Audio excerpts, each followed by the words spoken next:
Hey there, viewers. Sometimes the most ordinary moments turn into something no one could have predicted. A routine stop, a high-profile figure, and a child who didn't say a word. But what happened next? One officer's decision changed everything, and it might have just saved a life. Let's get into it. Chapter 1. The Quiet Patrol. I always said the city talks loudest when it goes quiet. You spend enough years walking its veins and arteries, side streets, loading docks, alleys that smell like sour grease and dreams gone stale, and you start to hear things in the silence. Not whispers exactly, more like vibrations under your boots.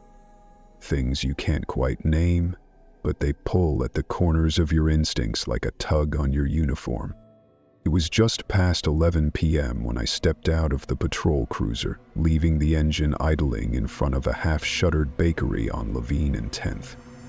My name's Marcus Hayes, and I've been a beat cop in this city for 19 years. Not a detective, not a captain, just a guy who shows up on time, keeps his eyes open, and tries not to screw up too bad. You keep your head down in this department, and you make it long enough to draw a pension. That's the unofficial motto. But that night, something was off. The air was thick, too warm for early March. Street lights flickered like they had the jitters. There was a strange tension in my chest. Nothing sharp, just a kind of slow squeeze, like I'd forgotten something important and didn't know what. The radio was dead quiet too. No domestic calls, no 211 SES, no panicked voices crackling through the speaker. That should have felt like a gift, but instead it had me pacing the sidewalk with my hand resting loose on the grip of my flashlight. It was too still, like the whole block was holding its breath. Even the rats seemed to be laying low. I took my time passing by the front of the Intermark Hotel, one of those older business-type places that's been clinging to relevance with cheap conference rooms and the occasional celebrity sighting. I'd been inside a few times. Noise complaints, elevator jams. Once a drunk guest tried to steal a ficus from the lobby. But tonight the entrance was quiet. Too quiet.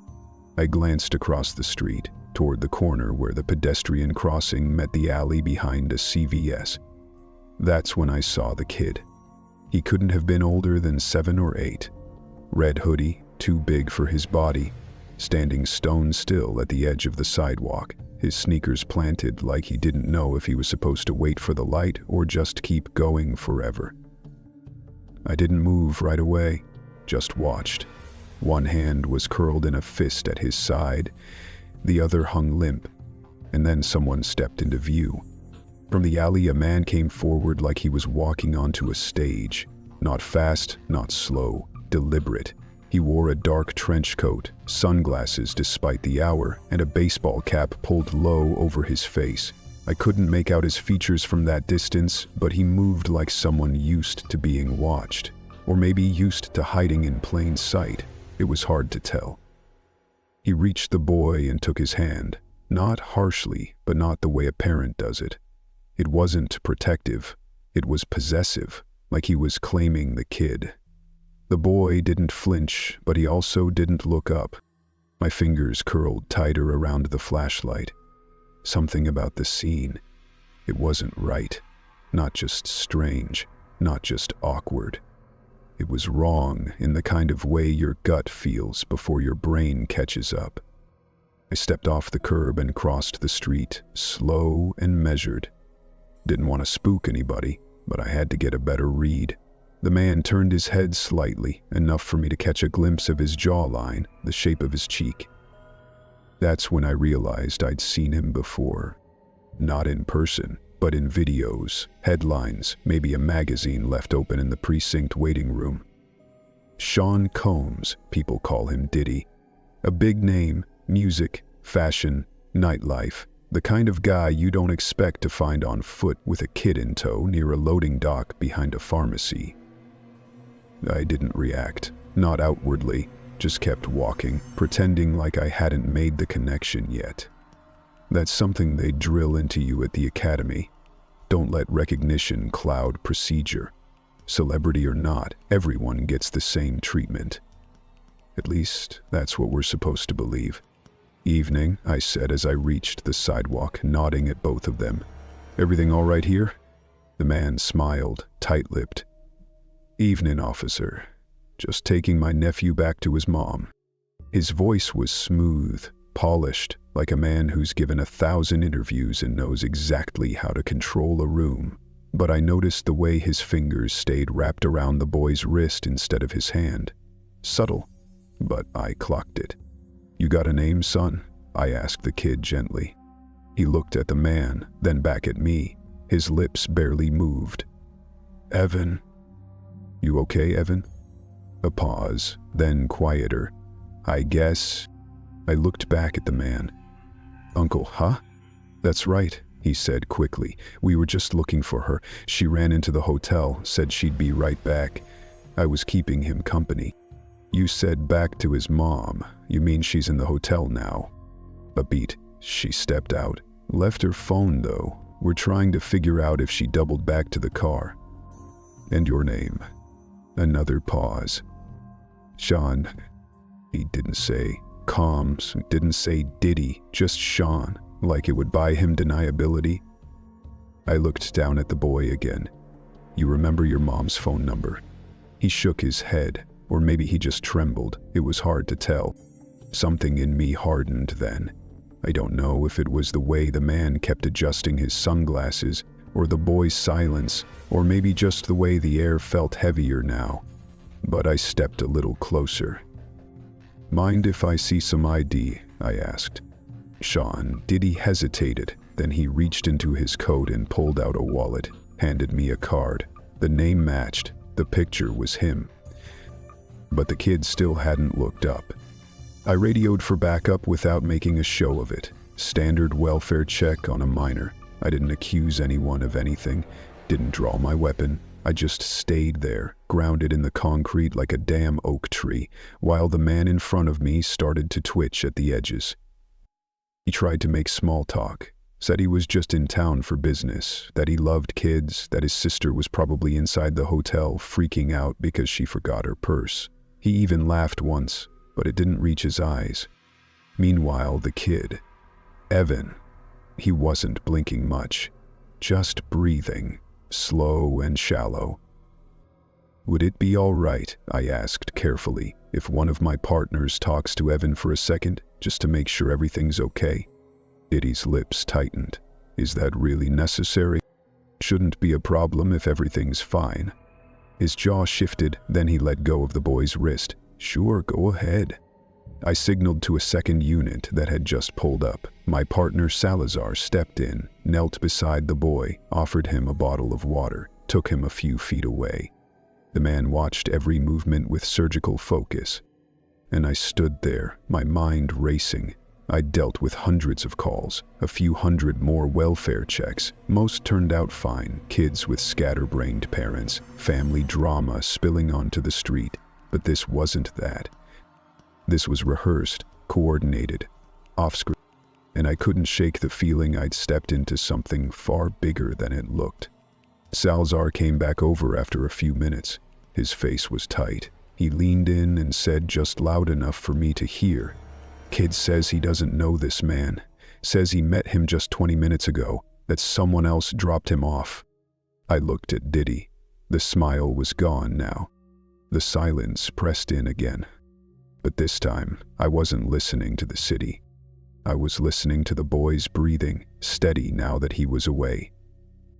I was listening to my own pulse, heavy and slow like thunder under the skin.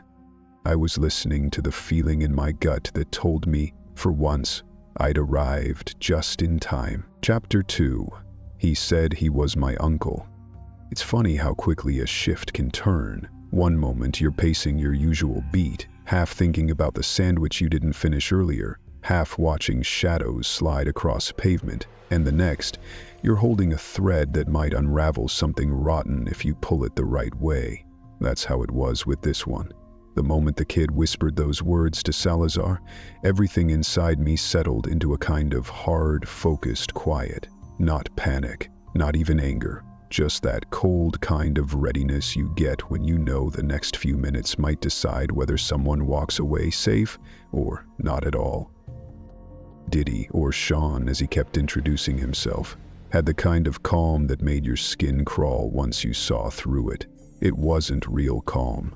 It was a performance. He didn't fidget, he didn't sweat, but his eyes were scanning everything: the street signs, the parked squad car, Salazar's radio mic. I'd seen it before, not just in guys who were hiding something, but in the ones who were sure they'd never get caught. I stepped forward while Salazar stayed with the kid. "Mind if I ask the boy a couple more questions?" I said, keeping my voice neutral, not pushing, just enough authority to make it clear I wasn't asking. Sean raised an eyebrow, a faint smile on his lips. "Go ahead. He's just a little shaken. His mom left us hanging here." "You said she went into the hotel?" "Then she ran across the street, I think into one of the stores. Left her purse. Can you believe that?" His voice was easy, almost amused. "You know how sisters can be." "Which store exactly?" I asked, eyes narrowing. He pointed vaguely toward the dim strip mall across the road. "One of the little ones, a boutique or something, maybe the pharmacy." As I didn't turn to look. "And she just left you both out here with no way to contact her?" He laughed, low and controlled. "She's always doing stuff like this. Last Thanksgiving she locked herself out with the turkey still in the oven. I'm telling you, man, she's a trip." But his smile faltered when I didn't laugh back. I turned toward the boy. Salazar had crouched next to him, one hand gently on the kid's shoulder. I approached slowly, easing down to one knee. "Hey, buddy," I said. "Can I talk to you for a second?" The kid didn't look at me at first, just stared past me at something far away, like he was trying to make himself invisible. His hoodie was zipped to the top even though the air was sticky, and his hands were tucked into the sleeves. One shoe was untied. His pants looked about 2 sizes too small, washed out and frayed at the knees. He didn't smell bad, but he didn't smell like a clean kid either. Just stale, like he'd been sitting in a car with the windows up for too long. "What's your name?" I asked. He hesitated, then said softly, "Evan."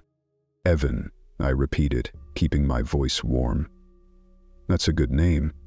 You here with your mom?" He nodded slowly. "Where is she?" He glanced over at Sean, then looked back down at the ground. "It's okay," I said gently. "You're not in trouble. You can talk to me." His voice was so low I almost missed it. "She's not here." "Where did she go?" Another long pause. "I don't know," he said. "And this man?" I tilted my head toward Sean. "Who is he?" The boy looked up just for a second, eyes wide and glassy. "He said he was my uncle," he whispered, "but I don't know him." That was it. The moment the blood in my ears started to hum, it was quiet, but it was final. Like a door closing behind you in a room you never meant to walk into. I stood up slowly, careful not to startle either of them. I walked back to Sean, keeping my tone casual. "So you said your name's Sean. Mind if I get a last name for the report?" He smirked. "You need to file a report just because a kid got separated from his mom for 10 minutes? "I file reports for a lot less," I said. "Let's just get this all squared away so everyone can go home." He hesitated just a second too long, then said, "Combs." I nodded like I didn't recognize it, but of course I did. It's not like he was hiding it anymore. That's the thing about guys like him. They play both sides, act like they don't want the attention, but the moment they give it to you, they expect you to kneel. I stepped aside and clicked my mic. "Dispatch, this is Unit 34, requesting additional units for a potential code 300. Juvenile welfare check, need confirmation on ID and guardian custody. No immediate threat, scene is stable." Sean sighed like I'd just insulted him. "Man, is this really necessary?" "I think so," I said. He pulled off his sunglasses, finally showing his full face. "Look, officer, I know how this looks, but I promise this is just a mix-up. His mom's probably freaking out right now, trying to find us. Then she should be easy to locate," I said. Which store was it again? He looked away for the first time. I'm not sure. I didn't follow her in. And you don't have her phone number? I told you she left her phone in the car. Which car? Another pause. I took a deep breath. This was starting to feel more and more like something I'd been trained to spot but hoped I'd never see play out in real time. I remembered a seminar I sat through a few years ago. Mandatory refresher on child trafficking patterns. The signs, the setups, the way some of these guys operated just beneath the threshold of legality, working angles that made it hard to pin them until it was too late. One thing stuck with me from that class: they're always 2 steps ahead unless you catch them in the setup. This felt like that setup. Sean was too smooth, too vague. The kid's clothes didn't match the weather or each other. No car, no bags, no parent doubling back. And worst of all, the boy had rehearsed fear. The kind that didn't come from being spooked by a stranger, but from being told not to talk. The kind that sticks. Can I ask how you and Evan got here? I said, turning back to Sean. We walked from the parking structure behind the hotel. And before that, look, man, do you want to call my publicist or something, because this is getting out of hand? Not yet, I said. We'll wait on the next unit. They'll help us clear it up. He didn't like that. I could see it in the way his jaw clenched, just barely. He wasn't used to waiting, especially not on someone like me. Are you detaining me? Not at this moment. Then I'd like to leave. I took a step closer. I don't think that's a good idea. Not while there's a minor involved who says he doesn't know you. He said nothing, just stared at me, the mask dropping for half a breath. And then, like a switch flipping, he chuckled again. All right, officer. You're just doing your job. I respect that. Let's wait. No problem. I didn't say anything else. Just stood there, hand resting on my belt, watching his every move as I waited for backup to arrive. The street stayed quiet, like the city itself was listening. Because in moments like these, the worst danger isn't what's loud. It's what's already happened before anyone thinks to ask the right question. Chapter 3. Eyes in the parking garage. I was 2 hours into my shift when the alert came through. Nothing dramatic, just a quiet ping on the review terminal and a timecode flag from one of the external feeds. South camera, level 2, west garage. It wasn't even my rotation. I'd just pulled double coverage for the night because Martinez called in sick, and I needed the overtime. I'd worked this mall complex for 5 years, most of it spent in that boxy little security room tucked behind the utility stairwell, surrounded by flickering screens, cheap coffee, and a barely functioning fan that sounded like it was coughing to death. Most nights I scanned for purse snatchers, drunken loiterers, teens lighting up near the emergency exits. But tonight, the flag wasn't from any AI detection, no object left behind or perimeter breach. It came from my gut. The man on the screen didn't fit. That was my first clue. There was nothing technically suspicious about how he moved. He didn't dart or skulk or hide his face. If anything, he walked like a man who expected to be invisible. Tall, well-dressed, hands in his pockets, sunglasses even under the yellow garage light. The feed had been running for 12 minutes before I even realized the kid was in the frame. That's what caught me.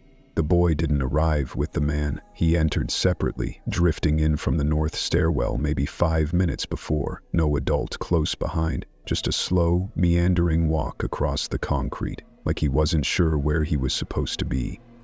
Hoodie too big, sleeves pulled down, head low. He moved like a kid looking for a place to disappear. I paused the feed, backed it up, switched angles. Level 2, north stairwell, cam 3 caught him earlier, barely, just a red shape slipping through the metal door. I jumped feeds again, rewound 30 seconds, then another 60. That's when I saw it. At 9:42 p.m., a luxury SUV pulls into view, black, clean, windows tinted beyond code. It stopped just short of the camera's outer edge, angled so only the rear was fully visible. The driver stayed inside, no plate visible. Passenger door opened, and that's when the man got out. Same one now on the live feed, matching body language, same stride. He didn't shut the door. Instead, he stood there talking to someone still inside. But the camera didn't catch the other person's face, just a pale wrist draped over the window edge and the faintest outline of a smile in the reflection. It sent a chill straight down my arms. The conversation lasted less than 30 seconds. Then the man stepped back, shut the door, and the SUV drove off like it had someplace better to be. 5 minutes later, the boy came through the stairwell, alone. I leaned forward in my chair, tightening the knot in my ponytail like it might help me think clearer.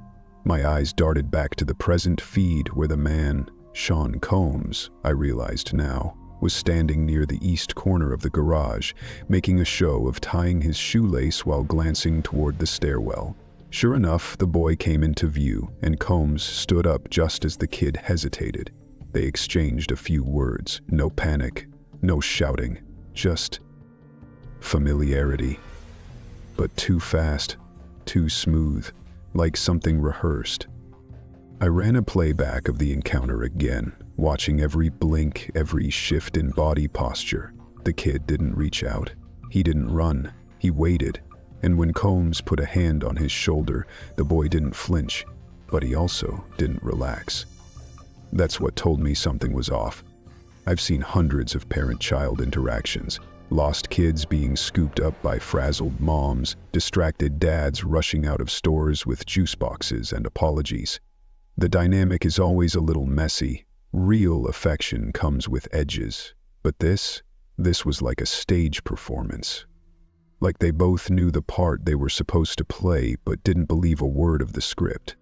I opened a new file in the incident queue and flagged the entire sequence for review. Then I picked up the landline. The internal line, not the mall-wide one in buzzed dispatch. "Security Tran," I said. "I need to report a suspicious contact. West Garage Level 2, male, sunglasses, mid-40s, cap pulled low, accompanied minor not matching in demeanor or appearance. Suspect was previously seen speaking to a second unknown party in a black SUV with no visible plate." The dispatcher asked if the child appeared distressed. "Not visibly," I answered, "but his body language is inconsistent with familiarity. Passive posture, avoidant eye contact. Male claim to be a relative. I'm tagging this as a code yellow for now, but request uniform presence to monitor if possible. There's something off here, something practiced." They logged the report and told me they'd send it over to patrol. I already had the time code archived. Still, I kept the feed rolling, switching to the external cameras near the business district's crossover lanes. And that's when I saw them again, on footpath cam 12, crossing from the garage exit toward the Intermark Hotel. I zoomed in, but the clarity wasn't great. The man had adjusted his cap. The boys shuffled beside him, hood up. They didn't talk. They didn't hold hands. But their spacing was too deliberate to be accidental. They were walking like strangers pretending to be family. Like they'd read about it once in a brochure. I knew I'd have to justify why I flagged this.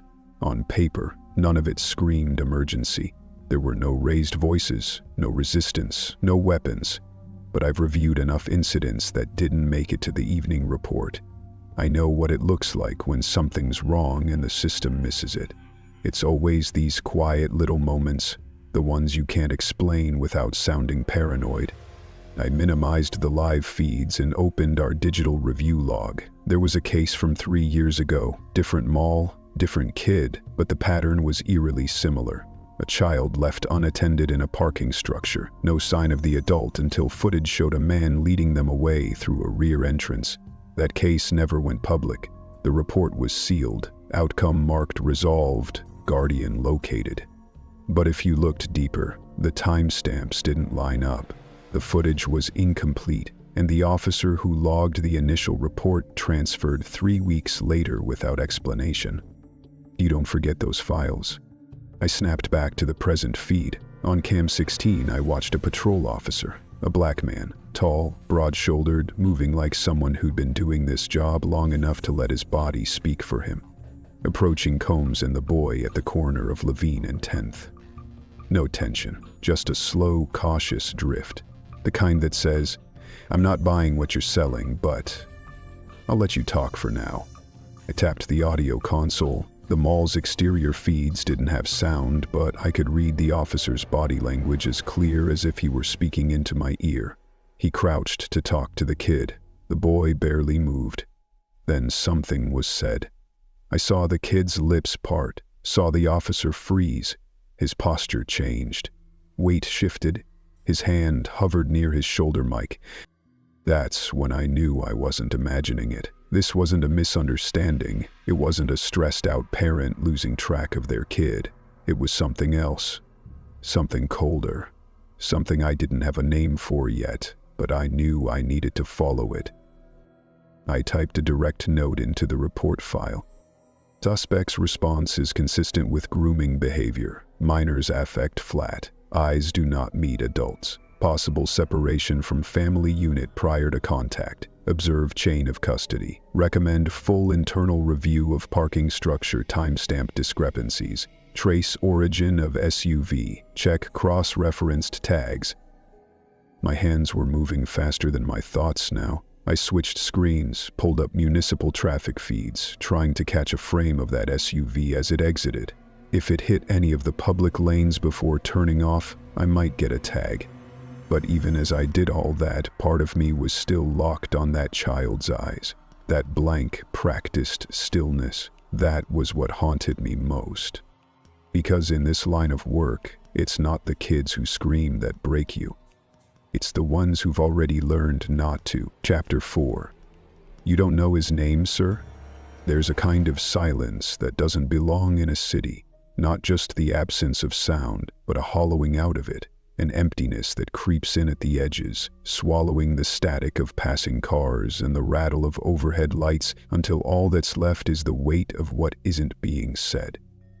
That's what settled over the sidewalk outside the Intermark as I stepped between the man and the boy again. No sirens, no yelling, no flashing lights, just the slow closing of a circle I hadn't known I was drawing until that moment. The boy, Evan, had already been led to the patrol car with Officer Salazar.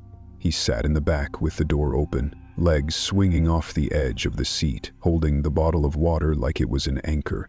Every few seconds he glanced up, not at me or my partner, but at the man in the baseball cap, who still stood like he didn't understand why the world hadn't already bent itself back in his favor.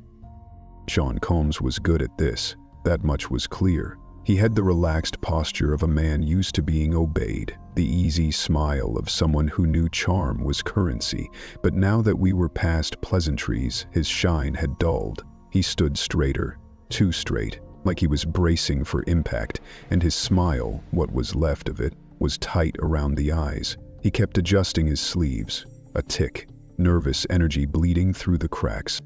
"You said the boy's your nephew," I started, voice even. "What's his full name?" He blinked once, tilted his head like he hadn't heard me right.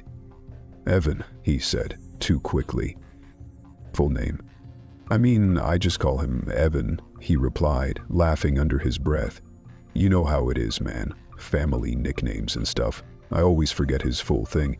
It's one of those hyphenated ones." "You're his uncle and you don't know his last name?" I asked without blinking. "I mean, it's been a minute since I saw them. My sister moves around a lot, man. Florida last year maybe, or somewhere Midwest." "Her name?" "Come on, man. This isn't necessary. It is if you're saying you're responsible for a child you can't identify." He let out a slow breath through his nose and rubbed his jaw, like I was testing his patience, not the other way around. "Ashley," he said finally. "Ashley Combs." That made me pause, not because it sounded right, but because it sounded prepared, like something pulled from a mental drawer marked backup plan. I watched his eyes, waiting for the flicker that always gave people away. That half second of calculation, the look toward an escape route or a distraction, something to delay what they know is coming. But he gave me nothing, just that same too-practiced calm. And where is Ashley now? In the store, like I said. Which one? He looked down the block, vague as ever. The one with the pink sign. I didn't even look. There wasn't a store on this strip with a pink sign. And he knew I knew that. You've been with the child since when? He checked a watch that probably cost more than my squad car. About an hour, maybe less. Time flies when you're chasing kids around.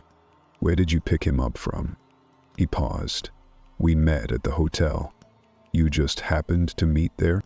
Look, I know this looks weird, he said, shifting his weight, hands still in his pockets. A guy like me, a little boy, late at night, believe me, I get it. But it's not what you're thinking. I'm not some whatever you're trying to paint me as. And what am I painting you as? He didn't answer, just stared at me, harder now. That's when the mask slipped, just for a second. His lips pulled back the slightest bit, and I saw the flicker in his jaw, a tight clench and release. Rage, I thought. Controlled, but sharp enough to cut if I gave him the right reason.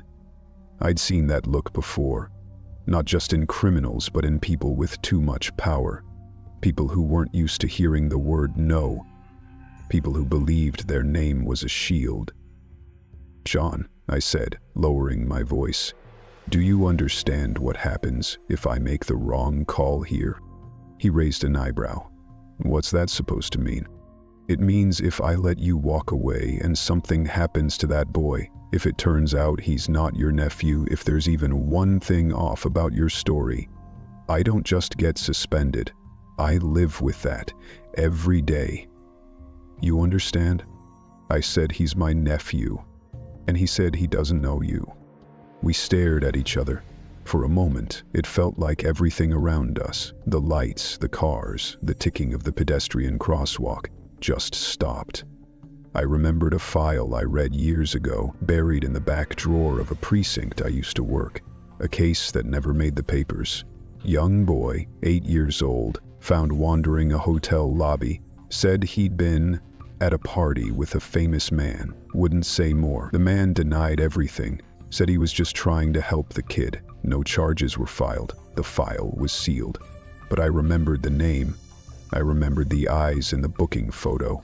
Same smooth calm, same ghost of a smirk. It was him, not officially, not provably, but in the marrow of my bones, I knew. I stepped in closer now, not threatening, just enough to close the air between us. Are you sure you want to keep going with this story? I asked quietly. He tilted his head again, like he was studying me. You think you're gonna be the one to take me down? He asked, not with heat, but with boredom. I'm not trying to take anyone down, I said. I'm trying to figure out why a child is scared of the man claiming to protect him. Maybe you scare him more than I do. Maybe he's been taught not to speak. Again, that flicker in his expression, tight, calculating, then gone. He looked past me toward the alley just for a second. I followed the glance. Narrow passage. No cameras, no light, just enough space to run if he wanted to. I radioed in, not loud, just 2 clicks, code to dispatch that the situation was escalating but contained. He saw me do it, said nothing. Then, almost casually, I've got people who'll clear this up, just a call. I'm sure you do. You really want to go down this road? I didn't answer. In moments like this, procedure is a shield, but instinct, that's your weapon, and mine had never screamed louder. I looked back at Salazar, who gave a small nod from where he stood beside the boy. I turned back to Combs. John Combs, you are not under arrest, I said, but I'm detaining you for further questioning regarding the welfare of a minor. You'll come with us down to the precinct. You have the right to remain silent. You also have the right to explain yourself once we're in a safer environment for this child. His mouth twitched. He didn't resist. He didn't argue. But I could feel the temperature drop as soon as the words left my mouth. He'd been here before. Not physically, maybe, but close enough. And now, finally, it was real. I watched him closely as Salazar moved the boy gently toward the second cruiser. The kid didn't ask where we were going. He didn't even look back. That's what settled it in my gut. Because kids always look back, unless they don't want to remember what they saw. Chapter 5. The drive to nowhere. The lights were too bright at first, and the ground was too loud. That's what he remembered most about the start of it, the way the concrete floor in the shopping plaza echoed every footstep like it was shouting back at him.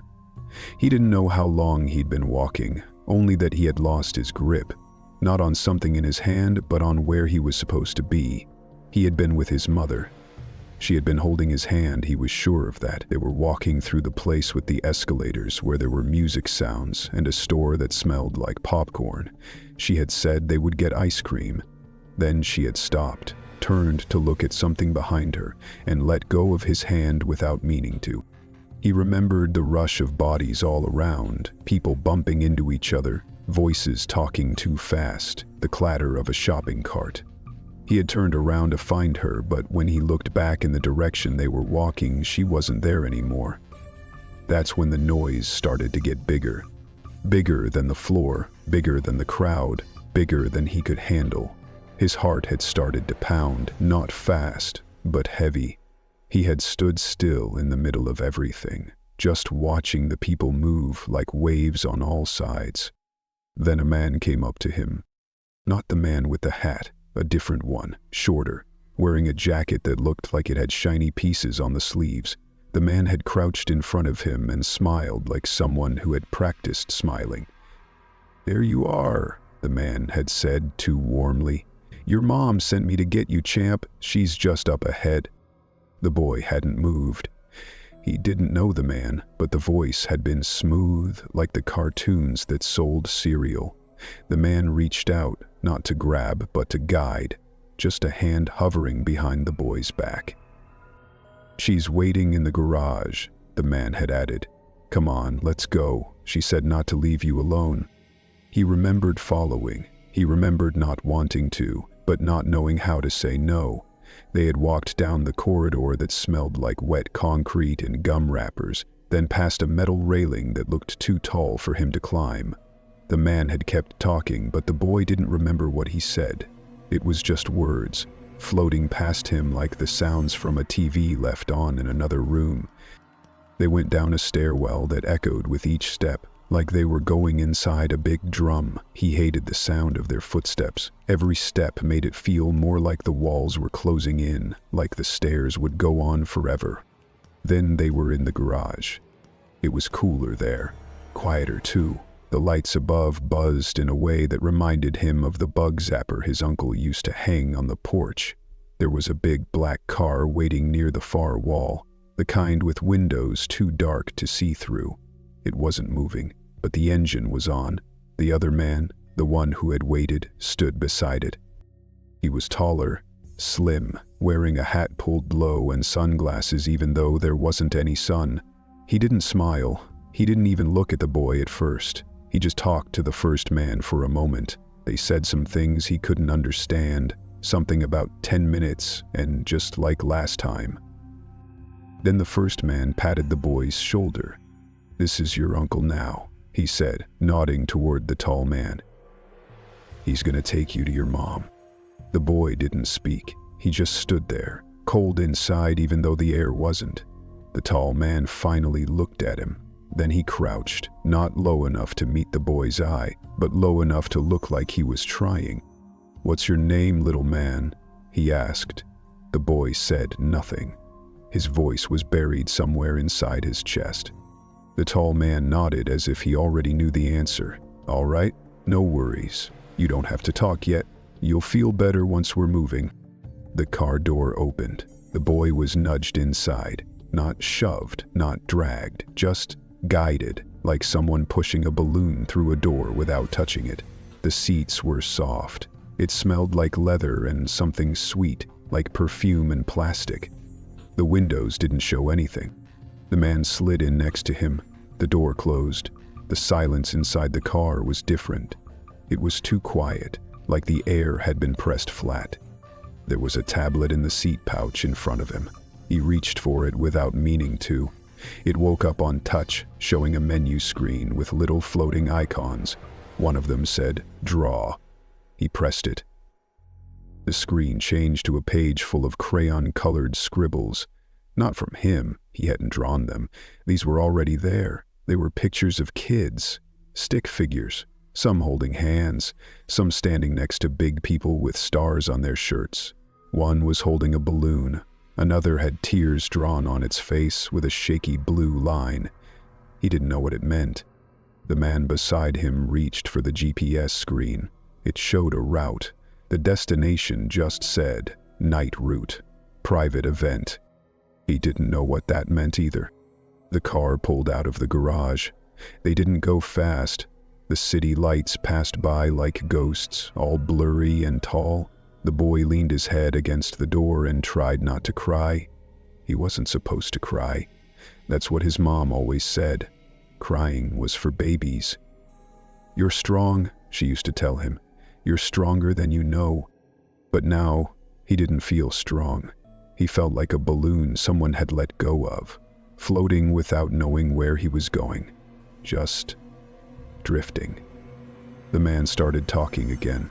He had a teacher's voice now, not mean, not loud, just even, like he was giving instructions in a game no one else could see. "Everything's gonna be okay," he said. "You're just special.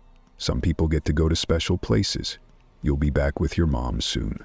But first we're gonna meet some people. Good people." The boy didn't answer. "You like music?" the man asked. Still no answer.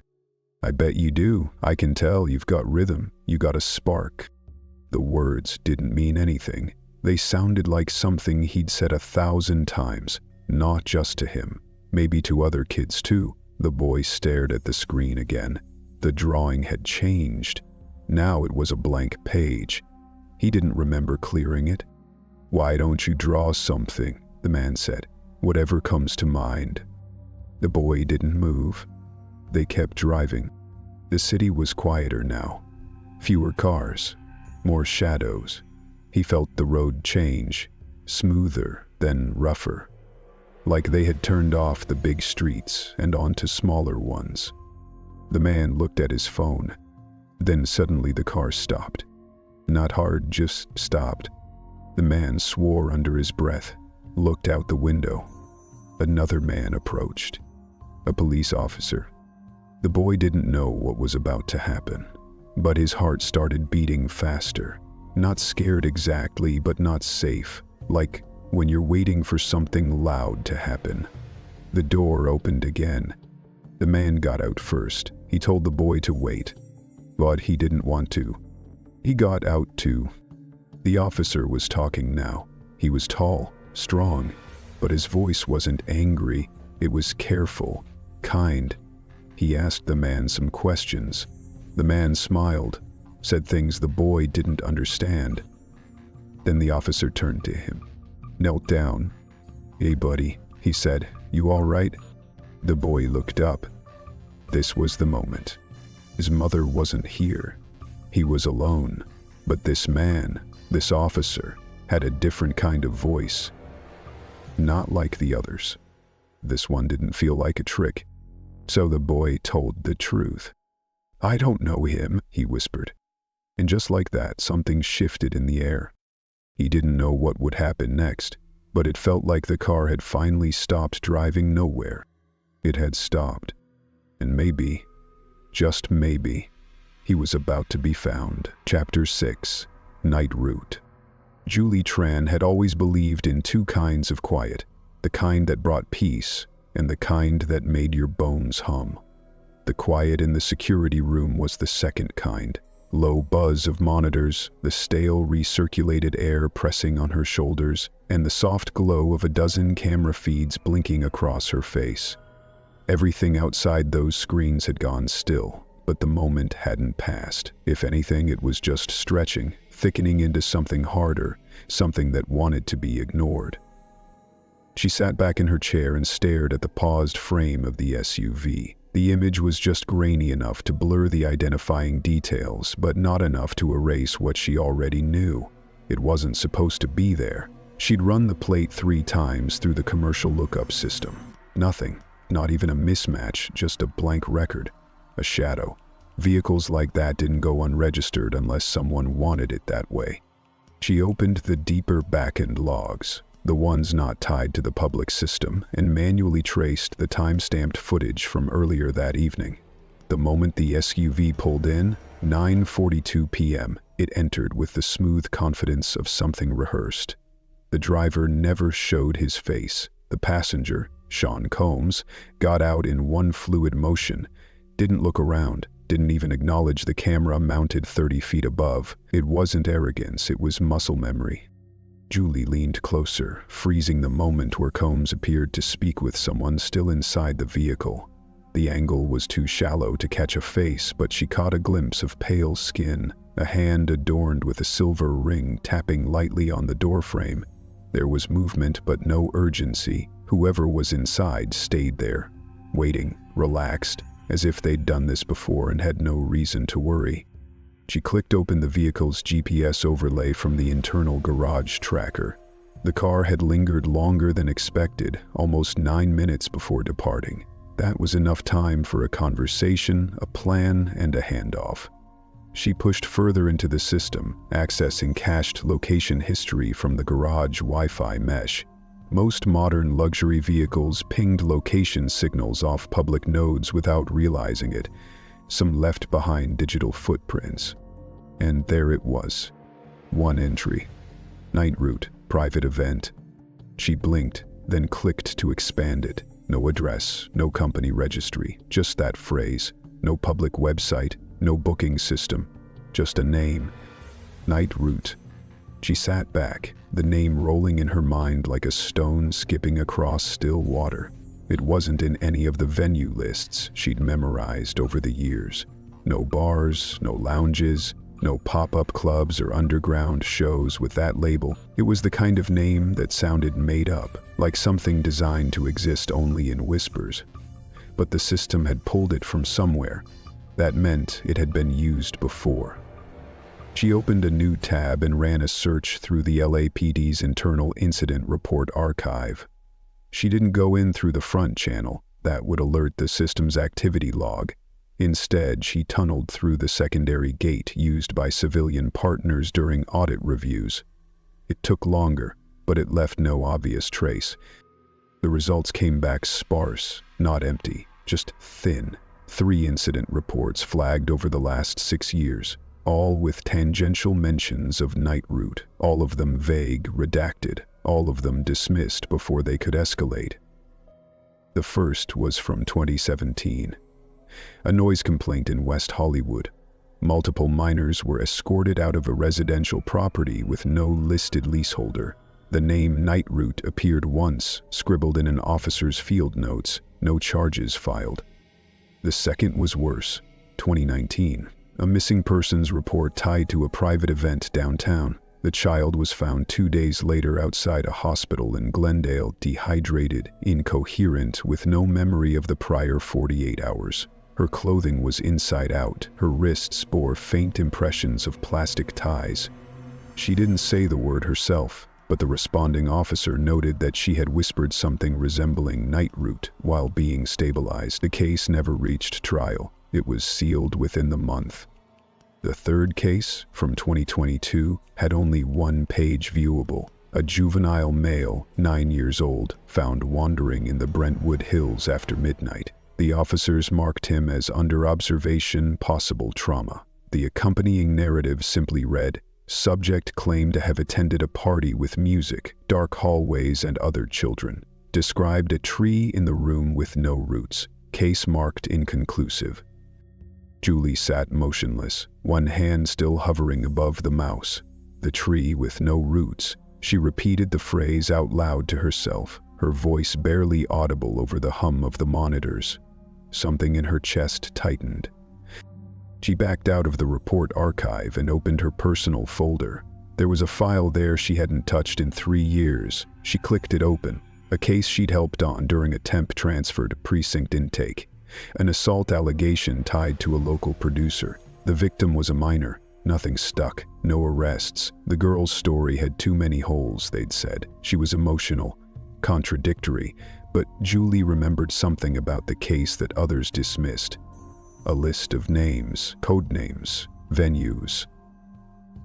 She scanned the notes again now, and there it was, buried in a paragraph near the end. A scribble from the victim's statement. They called it Night Route, said it wasn't a place, it was a door. Julie exhaled through her nose, slow and shaky. She looked back at the paused footage of the SUV, still frozen on the shadow inside the car. Then she turned to the newest entry in the digital case file. Evan, the child she'd watched get taken by Sean Combs, the same one now sitting in the back of a squad car 2 blocks away, waiting for someone to believe that his story mattered. The intercom buzzed. "Tran," said the voice on the other end. "Got a call for you, line 4, it's Beck." Julie hesitated, then picked up the line. "Beck," she said. "Julie," came the gravel-thick voice of Detective Andrew Beck, retired but not quite gone. He still answered when she called, mostly because he owed her a favor from a buried 2020 case that neither of them had permission to talk about. "I need a trace," she said. "Something off the books." "You always do. What's the target?" "A location, possibly a venue, possibly something else. Ever heard of Night Route?" There was a pause, longer than she expected. "Where did you hear that?" "Pulled it from a GPS log on a black SUV that dropped off a kid. Kid was later found in proximity to Sean Combs." Another pause, deeper this time. "Don't pull that thread, Tran," Beck said finally. "Not unless you're ready for what unravels." "I've already started." "Then you'd better watch your step. Night Route's not a place, it's a list." "A list?" "You won't find it in any system. It's passed along, between people. There's a protocol, it's always verbal, never written. Events happen, kids show up, and when it's over the paper trail goes dark. You want to know why all the reports end without a charge? Because no one wants to be the one holding the match when the lights go out." Julie didn't respond. Her eyes flicked back to the paused screen again, the shadow behind the glass. The child's stillness in the seat. "There was a boy," she said. "He was calm, too calm, like he'd already been told what would happen." "They always are," Beck said. "They're trained, coached. You think it's all force and violence? It's not. It's preparation, promises, fear dressed up as favors." "I think this one got away." "Then that's your window. Use it before it shuts." Julie hung up and sat for a long time in the silence. The quiet in the room had changed. It wasn't humming anymore. Now it was watching, waiting.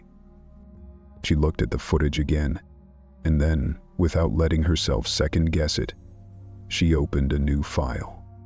Case ID, Evan M., estimated 7 to 9 years old.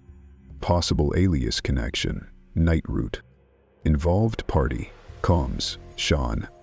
Action, request protective custody extension. Flag-related footage. Send unmarked copy to internal investigator alias J. Ruiz. Immediate tag, non-public review. Personal note. If I disappear, this is where it started. Then she sat back, cracked her neck, and started pulling every feed from the garage. Because if they were going to make it disappear, they'd have to come through her first. Chapter 7. The silence at central intake.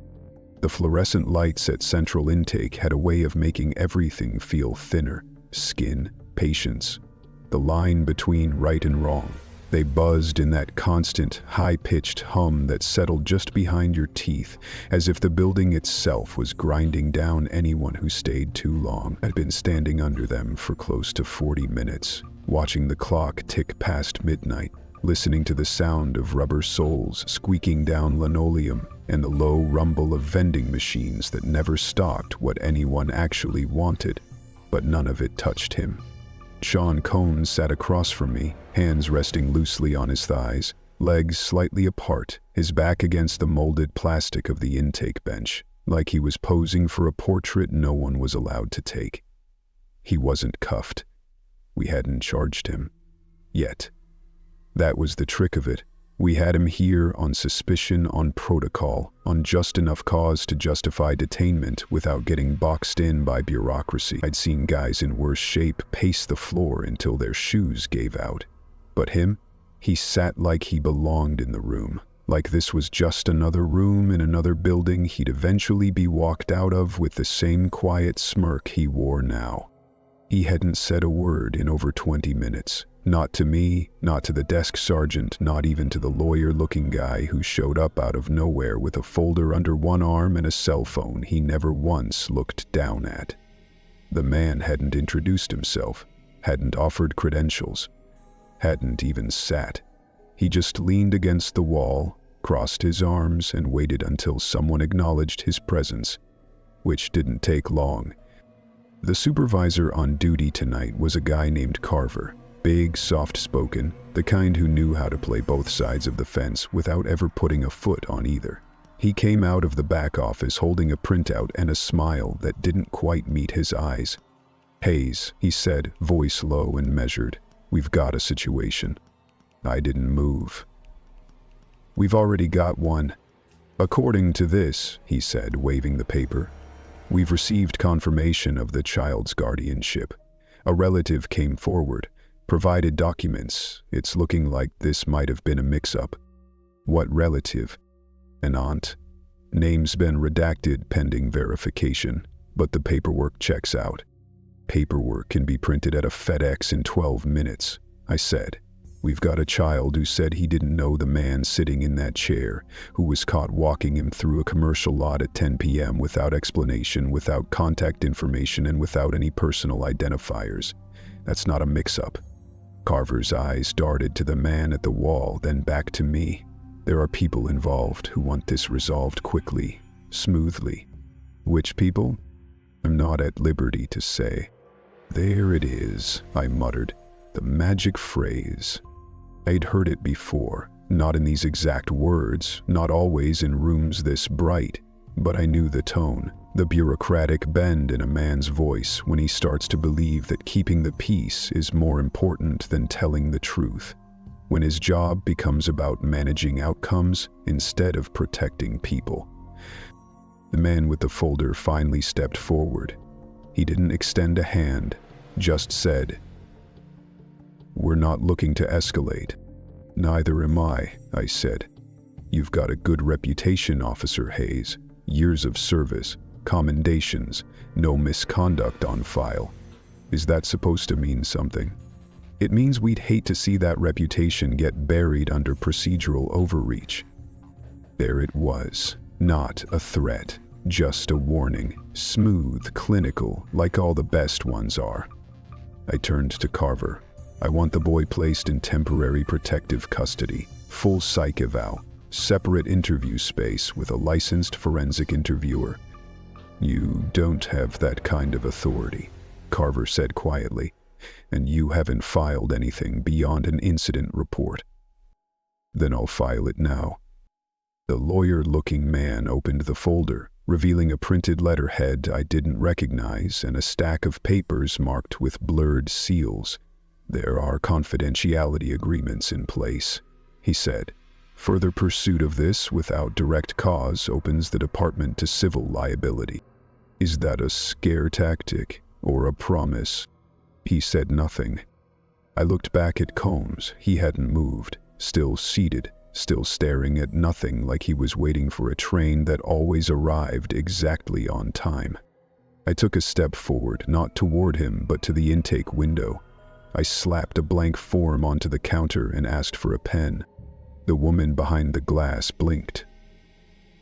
"What's the—" "Temporary custody filing," I said. "I'm initiating it under personal discretion. You'll have a witness signature within the hour." "You're going to do this?" the man behind me asked. "On your own?" "I'm not on my own," I replied. "I've got a partner on standby, a camera feed from 3 angles. A kid who looked me in the eyes and said he didn't know the man who claimed to be his uncle, and a whole career of following my gut." "You want to bury this?" You better bring a bigger shovel." Carver sighed. "You know this won't stick. Even if you push it through tonight, he'll be out before sunrise." "Maybe," I said, "but he won't walk out without someone knowing exactly what he did. Not this time." The man at the wall closed his folder and walked out without another word. I signed the form and handed it over. In the waiting area, Combs finally moved. Not much, just a tilt of his head, the corners of his mouth curling upward for a second, like he was watching a child learn a new game. It wasn't a smile, it was recognition. The kind of expression you give someone right before you turn out the lights and disappear. But I stared back, and in my mind I kept seeing that little boy in the red hoodie, quiet, still, holding his breath in the back of my cruiser like he was afraid even to exist. This wasn't about procedure anymore. This wasn't about politics or pressure or the rank chain that everyone in this building worshipped like gospel.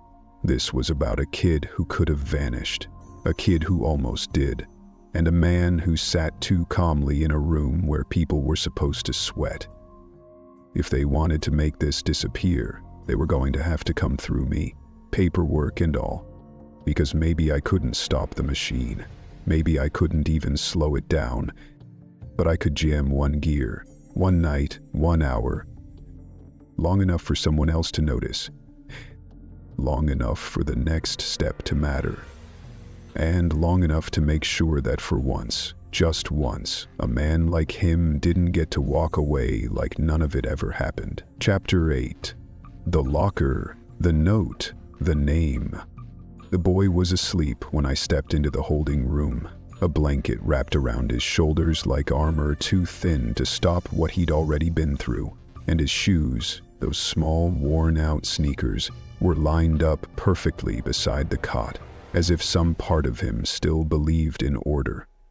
The overhead light was dimmed low, humming softly above him, the sound barely louder than his breathing. His face was turned to the wall, one hand tucked under his cheek, the other curled against his chest, fingers twitching every so often like they were still clinging to something. Or someone. I didn't speak. Didn't move beyond the threshold. I just stood there for a long moment, taking in the weight of it. The stillness, the silence, the fragile finality of a child who had survived the wrong kind of attention. I'd filed the paperwork myself, took it straight to the juvenile liaison, sat down and read every line out loud. I wanted my voice attached to it. My signature wasn't enough. I needed it on record that I was the one who insisted he be kept under observation, not returned to some phantom guardian conjured by a printer and a threat in a tie. They could scrub systems, they could lean on policy, but they'd have to erase my voice from the memory of everyone in that building to bury this kid now. And that wasn't going to happen, not while I was still breathing. The child protection agent met me outside the door, a woman named Dana, who'd been doing this job longer than she probably should have. Her face was lined not from age but from exposure, time spent absorbing stories she couldn't share, details she couldn't shake, kids whose names she couldn't repeat without the air catching in her throat. She didn't say much, just handed me a manila folder, thick with enough paper to make my gut churn before I even opened it. "Came in from the mall's internal security review," she said quietly. "Time stamped 2 hours before your stop. Figured you'd want to see it first." I took the folder and opened it slowly. Inside was a single photograph, a still from the garage camera. It showed the same SUV, same angle, same door half open, but this time there was someone else in the frame, a child, a girl, maybe 8, maybe younger. She was stepping out of the passenger side, wearing a red hoodie identical to the one Evan had on when we picked him up. Her face was blurred, just enough to keep her identity shielded, but not so much that the fear in her posture could be hidden. Her shoulders were hunched, her feet were turned slightly inward, and her hands, they weren't reaching for anyone. There was no timestamp, no ID, just the image. I looked up at Dana. "Where is she?" "We don't know yet," she said. The feed cuts out 10 minutes after this frame. Something glitched in the archive system. Or someone glitched it. Depends who you ask. Do you think she's still out there? I think she's not the only one.